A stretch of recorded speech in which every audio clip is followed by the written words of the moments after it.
Welcome all of you. Welcome to the discussion.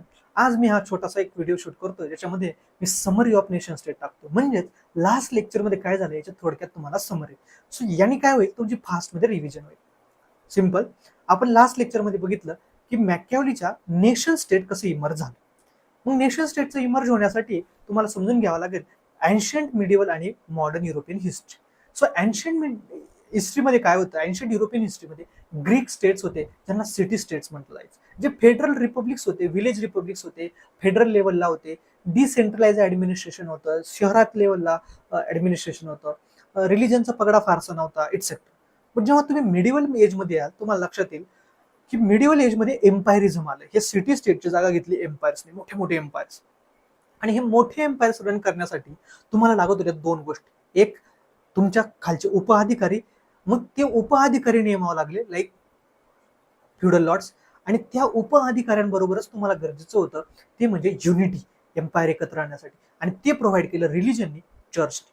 त्याचा परिणाम असा झाला की चर्च आणि फ्युडल लॉर्डचा एम्पायरवरती किंवा एम्पररवरती, किंगवरती एवढा इन्फ्लुएन्स वाढला की किंग एक प्रकारे नॉमिनल होऊन गेला. मग पुढे जाऊन काय झालं ऍक्च्युली, हे फ्युडल लॉर्ड्स कोण होते की जे उपअधिकारी म्हणूया आपण त्यांना, की त्यांच्या सब ऑर्डिनेट्स म्हणूया. हे फ्युडल लॉर्ड्सकडे दोन गोष्टी होत्या. त्यांना व्हिलेज ऍडमिनिस्ट्रेशन बघायचं होतं, लोकल एरियातलं बघायचं होतं. त्यामुळे त्यांच्याकडे लँड मोठ्या प्रमाणात होते, ते जमीनदार होते. आणि त्यांच्याकडे सर्ब्स होते, म्हणजेच कोण, स्लेव्स होते, बॉन्डेड लेबर्स होते.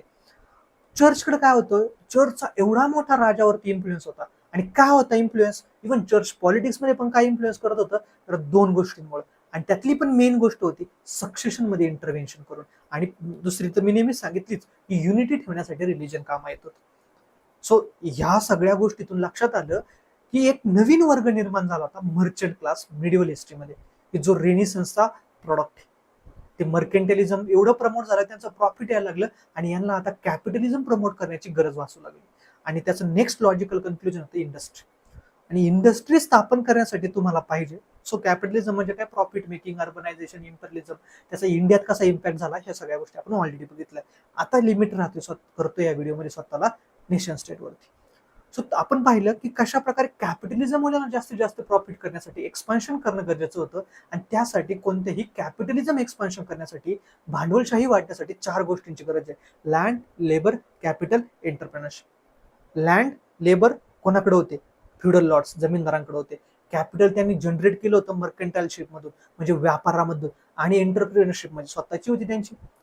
सो त्यांनी हाऊसेस, कंपन्याच तयार केल्या होत्या, इंडस्ट्रीज तयार सुरू केल्या होत्या. बट ऑब्स्टॅकल कोण होतं, फ्युडल लॉर्ड्स.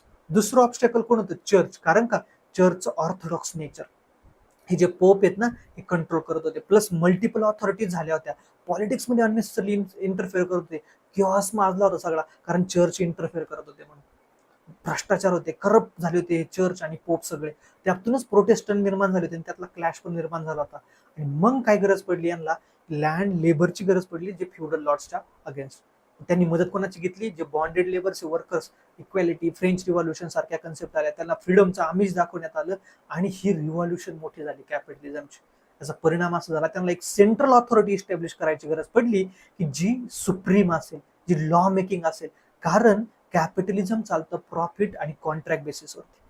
कॉन्ट्रॅक्टसाठी लागतं तुम्हाला युनिफॉर्म लॉ, एकच सुप्रीम ऑथॉरिटी, आणि law equal for the all. त्या लॉच्या अंडर सर्वजण समान असते. आणि तो लॉ कोणी तयार करायचा, तर नेशन स्टेटने तयार करायचा, ही कन्सेप्ट आली. आणि ती स्टेट ही सुप्रीम ऑथॉरिटी इमर्ज झाली. So this is how the nation state has emerge.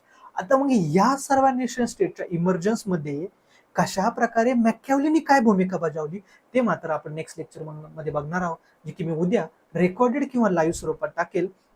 Try करेल रेकॉर्डेड स्वरूपात टाकण्याचा, सध्या लाईव्हचा इश्यू न येण्यासाठी. आणि मी लाईव्ह भेटण्यासाठी, तुमचे डिस्कशन, तुमचे प्रॉब्लेम सॉल्व्ह करण्यासाठी देखील आपण भेटू लवकरच. ठीक आहे. So thank you, that's all about it. पाहत राहा. सी, मी तुम्हाला हे संपूर्ण कंटेंट फ्री ऑफ कॉस्ट देणार आहे. तुमचं एकच काम आहे, ते पाहणं, सिन्सिअरली पाहणं. आणि ते सर्वांपर्यंत कसं पोहोचेल, ज्यांचा ज्यांचा पॉलिटिकल सायन्स ऑप्शनल त्यांच्यापर्यंत कसं पोहोचल, मॅक्सिमम स्टुडंट्स कसं पर्यंत पोहोचल, हे तुमचं काम आहे. तुमचे फ्रेंड्स, तुमचं सर्कल, तुम्ही जिथं लायब्ररीत आहे त्या ठिकाणी कोणा आहे डिस्क्रिप्टिव्हचा पॅटर्नचा स्टडी करतात, या सर्व लोकांपर्यंत कसं पोहोचल, एवढी जबाबदारी तुम्ही सांभाळा. तुमच्या PSI प्रिपरेशन करून द्यायची मी जबाबदारी सांभाळेल. कारण आपलं मिशन आहे जास्तीत जास्त लोकांपर्यंत PSR ऑप्शन पोहोचला पाहिजे, जास्तीत जास्त स्टुडंट PSRचे असले पाहिजे, कारण कॉम्पिटिशन आपल्या कंट्रोलमध्ये राहील. त्यासाठी गुड कंटेंट देणं आणि चांगल्या क्वालिटीचे ऑफिसर्स तयार करणं. ऍटलीस्ट ऍस्पिरंट्स जे इथं वेळ वाया घालवतात ना त्यांचे वर्षानुवर्ष, ते न वाया घालवणं, प्लस UPSC साठी सुद्धा प्रिपेअर करणं फ्युचरमध्ये. ठीक आहे. So that's all about this video. Thank you. भेटूया नेक्स्ट व्हिडिओ. थँक्यू.